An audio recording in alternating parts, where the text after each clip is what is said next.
द्राक्ष शिव महापुराण की कथा। भगवान ओघड़दानी त्रिकालदर्शी कैलाशी शिव ही कृपा करके स्वयं बाचत रहे हैं, स्वयं बोल रहे हैं। सुनने वाला भी शिव है तो कथा करवाने वाला भी शिव ही है। खामगांव से आकर यजमान पद ग्रहण करना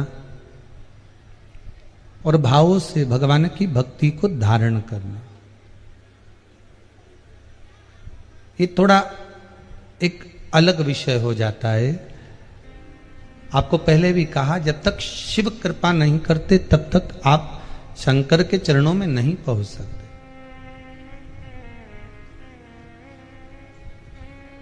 अथक प्रयास करा जाए, बहुत प्रयास करा जाए, तब भी शिव चरणारविंद नहीं मिल सकते। पर जब शिव की कहीं करुणा होती है तब जाकर शंकर की कथा का स्मरण हम कर पाते हैं, शिव कथा को हम सुन पाते हैं। कई तो ऐसे भी हैं कि जिन्होंने कथा सुनी पर धारण बिल्कुल नहीं करी।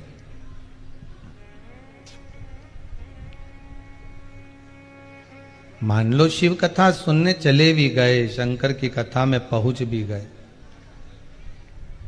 पर धारण भी तो करना चाहिए। उस कथा को अपने जीवन में उतारना भी तो चाहिए। और जब तक शिव तत्व को अपने भीतर नहीं उतारोगे तब तक शंकर मिलेगा कैसे?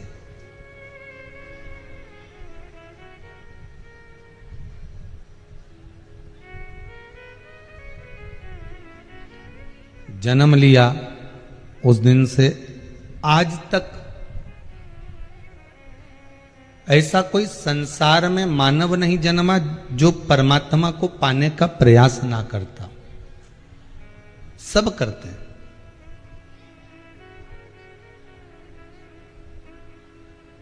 कई लोग कहते हैं ये तो पूरा ऐसा है कि कभी भगवान के मंदिर नहीं जाता, भले ना जाए। कोई कहता है कि ऐसा है, हमारी बहू ऐसी है, हमारी सास ऐसी है, कभी भगवान का भजन नहीं करती, भले ना करे। आप किसी के ऊपर उंगली ना उठाइए। शिव महापुराण की कथा कहती किसी के लिए कुछ ना कहिए, क्योंकि परमात्मा ने जब जन्म दिया है ना, तो ये जितनी जो श्वासें दी हैं हमको, इस श्वास में अपने आप ओम का शब्द देकर भेजा कि तू भगवान का भजन करेगा ना करेगा, स्मरण करेगा ना करेगा, नाम जाप करेगा ना करेगा, पर ये पक्का है कि तू जो श्वास ले रहा है उसमें ओम निकल रहा है, उसमें ओम का संबोधन चल रहा है। फिर क्यों ढूंढने जाएं हम, कहां जाएं? एक पत्नी गुरुजी के पास जाकर बोली, गुरुदेव मेरा पति ऐसा है कि कभी भगवान का नाम ही नहीं लेता, मैं उससे बड़ी दुखी हूं, पर मैं भी विचार कर कर बैठी हूं कि उसके मुख से राम का नाम तो निकलवा कर ही मानूंगी, चाहे कुछ भी हो जाए। अब उस पत्नी ने अथक प्रयास कर लिया, सब कुछ सोच लिया, विचार कर लिया, प्लानिंग कर ली कि नाम निकलवाऊंगी, पर नहीं निकला। अंत में वो हार गई और उसके मन में आया कि अब मैं क्या करूं। रात्रि को सोई, पति के शरीर में कुछ कष्ट होगा तो पति ने मुख से कह दिया, हे राम। बस पत्नी खुश हो गई। दूसरे दिन सुबह पंडित जी को भोजन कराने के लिए बुला लिया। ब्राह्मण देवता आप आइए और आकर भोजन करिए। आज ब्राह्मण देवता ने पूछा कि ना तो आज अमावस्या, ना आज पूर्णिमा, ना कोई एकादशी, ना कोई द्वादशी, ना कोई चतुर्थी है, ना कोई तीज है, फिर आज तो आपका व्रत भी नहीं है कि आप ब्राह्मण को भोजन करा रही। पर बात क्या हो गई ऐसी कि आज आपने इतने सारे ब्राह्मणों को भोजन करने बुला लिया, तो पत्नी बोली मेरा एक काम हो गया। क्या? आज मेरे पति के मुख से राम का नाम निकल गया। अच्छा, ठीक है। अब पति ने देखा कि ब्राह्मण भोजन कर रहे हैं, स्मरण कर रहे हैं, तो पति ने पूछ लिया अपनी पत्नी से, आज क्या है जो ब्राह्मण भोजन कर रहे हैं इतने सारे? पत्नी बोल रही है, तुम्हें नहीं मालूम? नहीं, आपके मुख से आज तक भगवान का नाम नहीं निकला, पर आज जब रात्रि को आप सो रहे थे, थक कर विश्राम कर रहे थे, तब आपके मुख से निकल गया था, हे राम। पति ने कहा, बिल्कुल सत्य बता, क्या मेरे मुख से राम निकला था? हाँ, मैंने खुद सुना था, बस इतना कहना था। और पति ने कहा, यदि राम ही हृदय से निकल गया तो अब जीवन रखने से कौन सा फायदा है? जिस राम को मैंने संजो कर रखा था,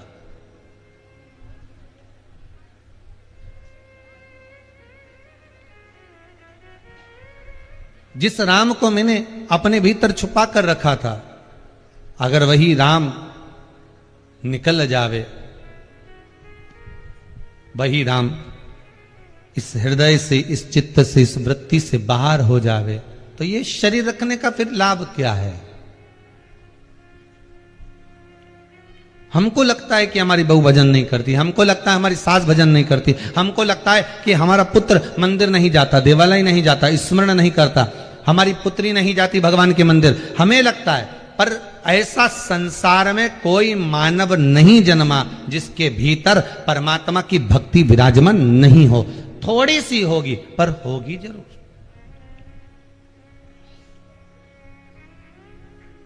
हो सकता है उसको ये सब ठीक नहीं लगता हो।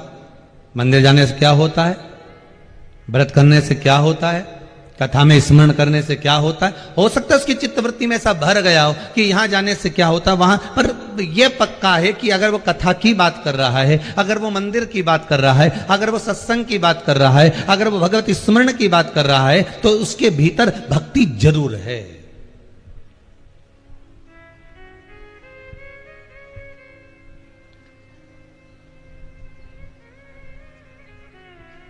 उसके भीतर भक्ति सदा विराजमान है।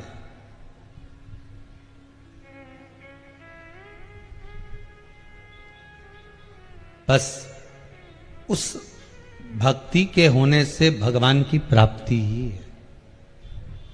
आप सब आस्था चैनल के माध्यम से जो शिव महापुराण की कथा को श्रवण कर रहे हो, आप सब भगवान देव अधिदेव महादेव की कथा को जो सुन रहे हो, आप सब भगवान की कथा को भले फेसबुक, यूट्यूब या आस्था चैनल के माध्यम से या ऑनलाइन श्रवण कर रहे हो, तो ये विश्वास मानकर चलिए कि कहीं ना कहीं शिव आपका परिचित है, कहीं ना कहीं भोलेनाथ आपके रिश्तेदार रहे हैं, कहीं ये आत्मा परमात्मा से जुड़ी हुई है। पहले भी कथा में कहा था, आज फिर कहते हैं, बहुत सारी शादियां हैं, अभी तो खैर 1.5 साल से कहीं नहीं है, फिर भी लोग घर में छोटे रूप में कर लिए हैं। बहुत सारी मोहल्ले में शादियां हैं, रिश्तेदारों के यहां भी शादियां हैं, और शादी होने के बाद आप कितनी जगह जा रहे हैं? 2 जगह, 3 जगह, 4 जगह, 5 जगह। आप जब 2-4 जगह जा रहे हैं तो आप किसके यहां जा रहे हैं? जिससे आपका स्नेह, प्रेम बहुत ज्यादा होगा, आप उसी के यहां पहुंचोगे। बोलो सही है कि गलत है? जिससे स्नेह ज्यादा है, जिससे प्रेम ज्यादा है, जिससे वात्सल्यता, जिससे करुणता ज्यादा है, आप उसके यहां शादी में पहुंच रहे हो। अब इतनी शादियां, और शादियों के बाद भी अगर कोई परिचित के यहां, कोई अन्य व्यक्ति के यहां पहुंच रहा है, तो उसका प्रेम उससे ज्यादा है, उसका स्नेह उससे ज्यादा है। बस यही शिव पुराण कहती है। सारी दुनिया को त्याग कर, सारे चैनलों को भूल कर, आप यदि आस्था चैनल पर या फेसबुक, यूट्यूब पर शिव महापुराण की कथा अगर सुन रहे हो, या शिव के धाम जाकर कथा का रसस्वादन कर रहे हो, या शंकर के मंदिर में पहुंच रहे हो या शिव भक्ति में डूबे हुए हो, तो यह विश्वास मानना कि तुम शंकर के अच्छे रिश्तेदार हो, इसलिए शंकर से जुड़े हुए हो। आप शिव के रिश्तेदार, आप शंकर का अनुमोदन अगर कर रहे हो तो शिव के पूर्ण तरह से आप शंकर के हो और शंकर आपका। मेरा भोलेनाथ आप,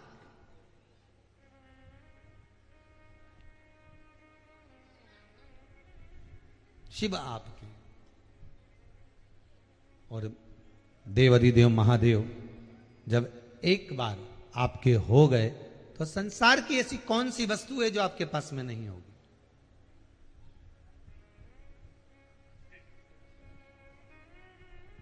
बस इतना जरूर याद रखना कि जिसको हृदय में बिठाओ ना, जिसको भी हृदय में बिठाओ, चाहे राम जी हो, चाहे कृष्ण जी हो, चाहे शिव जी हो, चाहे भवानी माता हो, चाहे दत्त भगवान हो, जो भी आपके हृदय में बैठे हुए हैं ना, उसको एक बार अगर बिठा लिया तो फिर इधर उधर डोलने की जरूरत नहीं है। एक साधे सब सधे, सब साधे बिसराए। बस एक अगर साध्य बन गए तो फिर कहीं डोलने की जरूरत नहीं पड़ेगी, फिर कहीं जाने की जरूरत नहीं पड़ेगी। और भले तुम पड़ोसन की काकी को कितनी भी चाय पिला लो, पड़ोसन को कितनी भी रोटी खिला लो, पड़ोसन को कितना भी चाय पिलाओ, भोजन कराओ, चाहे आप कितना भी उसको कुछ खिलाने का प्रयास करो, पर जायजत का हिस्सा पड़ोसन नहीं देगी आपको। जायजत का हिस्सा तो आपको अगर कोई देगा तो वो घर की सास ही देगी, भले उसको आप चाय दो चाहे मत, भोजन दो मत दो, हिस्सा तो वही देने वाली है। उसी तरह तुम संसार में भ्रमण कर कर देखिए, जहां तहां जाकर देखिए, सब जगह पर धोख लगा कर देखिए, सबको प्रणाम कर कर देखिए, पर अगर कुछ देगा, कुछ प्रदान करेगा तो वो मेरे देव अधिदेव महादेव ही कर सकते हैं। इतना दे देते हैं कि बटोरा नहीं जाता महाराज, इतना दे देते।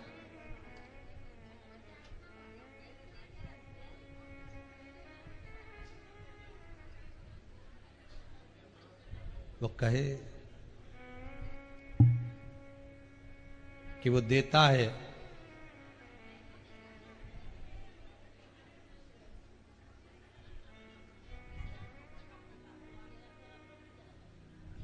तो उसके देने में वो कमी नहीं छोड़ता।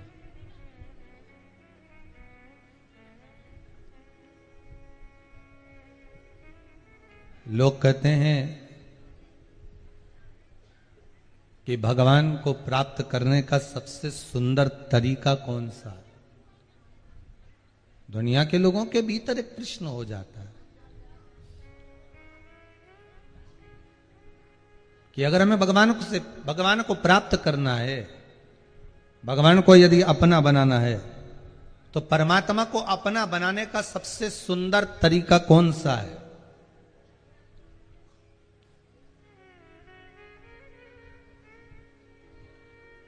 क्या तरीका हो सकता है?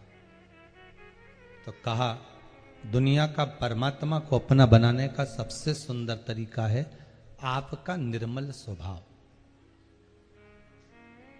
आपका निर्मल भाव। और जिस दिन इस मन से कपट, छल, छिद्र, बेईमानी, प्रपंच, झूठ सब बाहर निकल जाता है, सब कुछ बाहर चले जाता है, निर्मल व्यक्ति का जब स्वभाव हो जाता है, तो परमात्मा क्यों ना मिलेगा? भोला नहीं है दूर, भजन करो भोला मिलेगा जरूर, मिलेगा।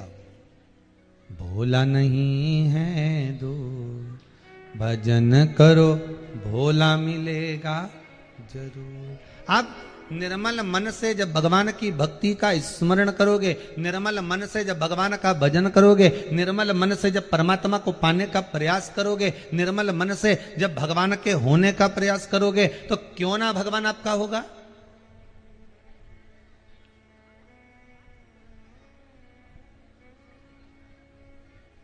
एक तरफ से रोटी सेक कर आप में से कितने लोग हैं जो खाते हैं केवल एक तरफ से सीखी रोटी?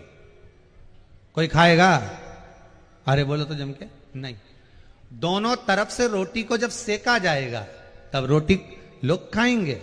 अर्थात शिव पुराण भी ये कहती है, आप एक तरफ से तप रहे हो, आप एक तरफ से भजन कर रहे हो, आप एक तरफ से शंकर जी को पाने का, शिव जी को पाने का, मेरे ओघड़दानी को पाने का, मेरे त्रिपुंडधारी को, मेरे त्रिकालदर्शी, मेरे कैलाशी को पाने का प्रयास कर रहे हो। एक तरफ से आप प्रयास कर रहे हो कि रोटी पक जाए, पकेगी, पर दूसरी तरफ जितना आप तप रहे हो शंकर को पाने के लिए, शिव कहते हैं तो चिंता मत करना, जब मैं पलटूंगा और मैं तुझे पाने का प्रयास करूंगा तो रोटी जब दूसरी तरफ से पलटी जाती है तो नीचे की जो रोटी थी ना पुरानी, वो ऊपर फूल जाती है। बोलो सही है कि गलत है? एक तरफ से आपने रखी, फूली क्या?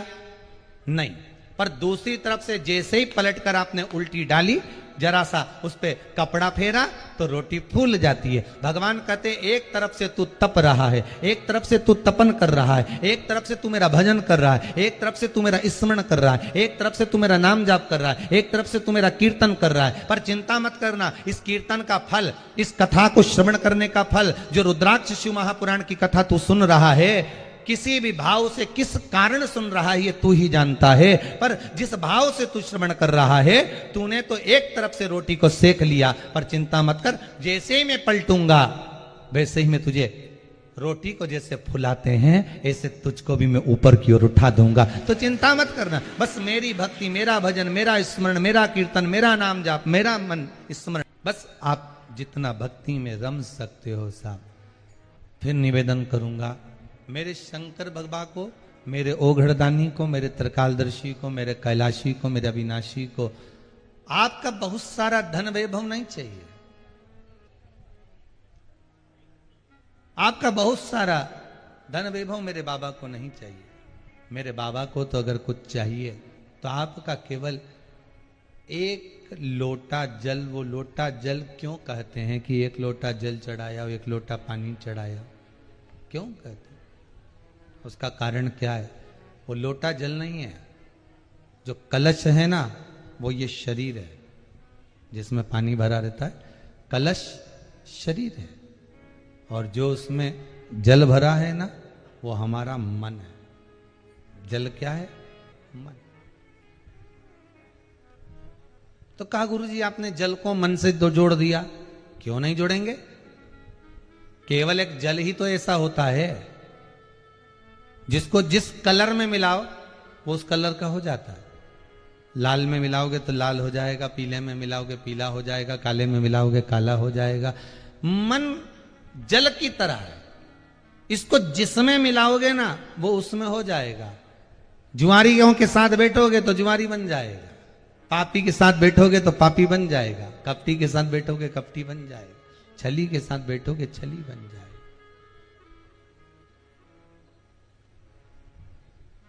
जिसका संग आप कर रहे हो, आप जिस संग में जुड़े हुए हो, ये जल और मन एक ही है। बस संगति अगर आपकी अच्छी है, भाई शास्त्र क्या कह रहा है, बड़े प्रेम से श्रवण करिए शास्त्र का, कि एक हंस और कौवे की जो मित्रता हुई, और हंस और कौवा बट वृक्ष पर बैठे थे, और एक शिकारी बैठा हुआ था, राजकुमार बैठा हुआ था। कौवा मांस का टुकड़ा लेकर आया, वो टुकड़ा बात करने के चक्कर में राजकुमार पर गिर गया। पहले भी कथा में कहा, राजकुमार को क्रोध आ गया, उसने बाण छोड़ा, कौवा तो उड़ गया, हंस को लग गया। पाप करने वाला मित्र, पाप करने वाला सखा पाप कर कर भाग जाता है, और उसके साथ जो अच्छा होता है, कौवा तो उड़ गया पर हंस को बाण लग गया। बहुत समझना पड़ेगा इस जीवन को, मानव के शरीर को, कि ये मन, ये आत्मा, ये चित्त, ये वृत्ति केवल जल की तरह है, एकदम तरल है, एकदम तरल, जल की तरह।